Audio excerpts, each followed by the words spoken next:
और जैसा कि आपको मालूम है, आज का दिन देश के पहले प्रधानमंत्री पंडित जवाहरलाल नेहरू जी को भी याद करने का दिन है। लेकिन हम आपके बीच आज एक बहुत ही महत्वपूर्ण विषय पर बातचीत के लिए उपस्थित हुए हैं। और माफ़ कीजिएगा, हमारी बातें चॉकलेटी नहीं है, तीखी है। आ रही है? ये संसद का माइक थोड़ी है। माफ़ कीजिएगा कि हमारे पास आज आपसे बातचीत करने के लिए कोई चॉकलेटी बात नहीं है, तीखी बातें हैं।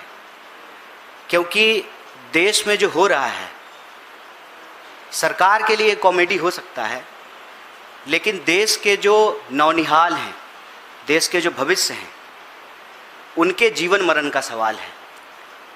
आप सब पिछले कुछ सप्ताह से इस देश की शिक्षा व्यवस्था से जुड़ी हुई कई महत्वपूर्ण घटनाओं को कवर किए हैं।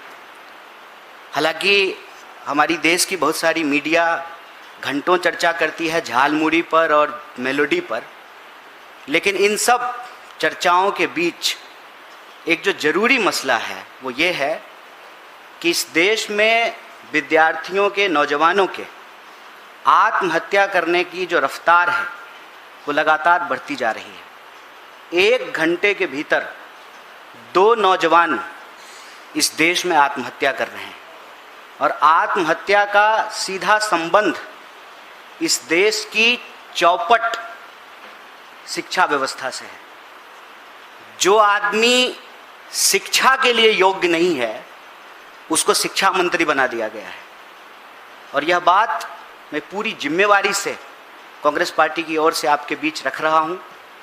आपने देखा होगा कि किस तरीके से हर साल इसी महीने नीट को लेकर के एक बवाल शुरू होता है, और सरकार के जो रवैये हैं वो ढाक के 3 पात। न शिक्षा मंत्री का इस्तीफा होता है, न दोषियों पे कोई सख्त कार्रवाई होती है, और हर साल पेपर लीक होता है। आप जानते हैं कि 80 बार से ज़्यादा इस देश की परीक्षाओं के पेपर लीक हो चुके हैं।